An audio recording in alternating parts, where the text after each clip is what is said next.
So I've just been kind of finished up burying a hole that's been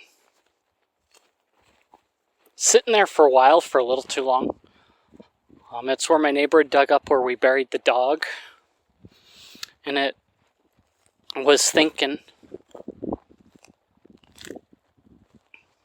that, hopefully nobody has these moments, you would hope, in their life where they know that they've done the right thing, or everybody tells them that they've done the right thing, but they really don't feel that they have. They made a hard decision and they don't feel like it was the right decision because of one thing or another. They feel bad about it, even though it's the right decision. I'm not quite sure how to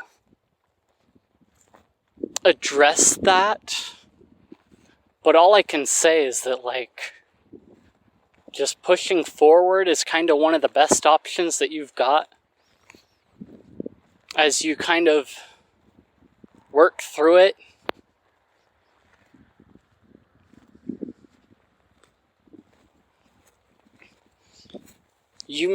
We make all kinds of decisions in life, and some of them just don't feel quite right, but yet they're the right decision.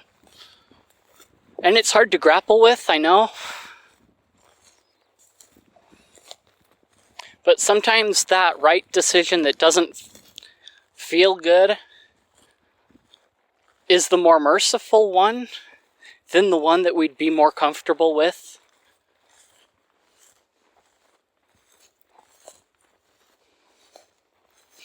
Sometimes it comes down to the better choice.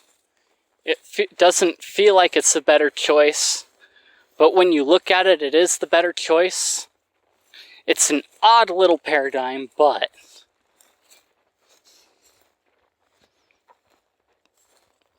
it is just what it is, I guess.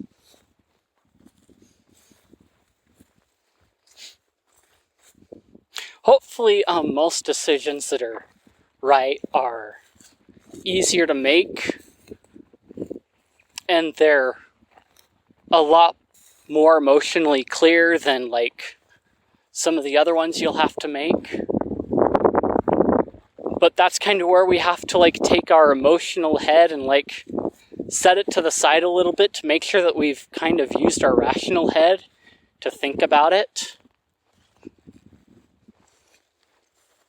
Because if we let the emotional one override our decisions, then we may make the wrong decision just out of an emotional stretch. And a lot of people now kind of rely on that emotion, and they manipulate that emotional thinking in order to get people to do things.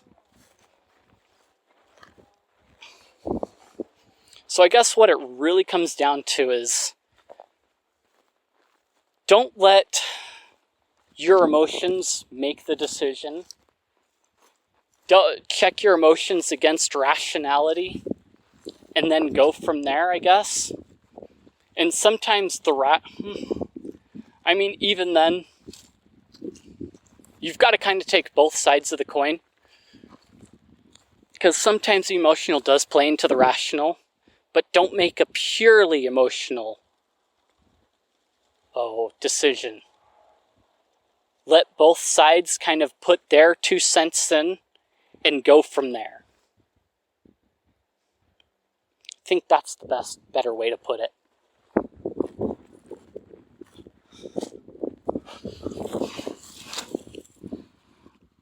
And just because someone else, and you've got to double check on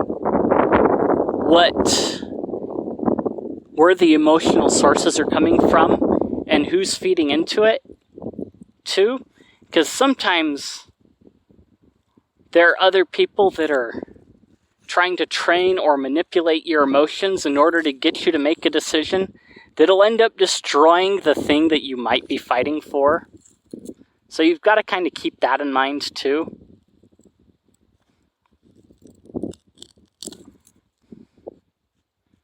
I know today in politics especially, there's a lot of people that manipulate someone's emotions to get what they want, or to further their agenda. So you've kind of got to look out for that. But anyway, yeah, it may not be all that helpful. Maybe it was, just let me know.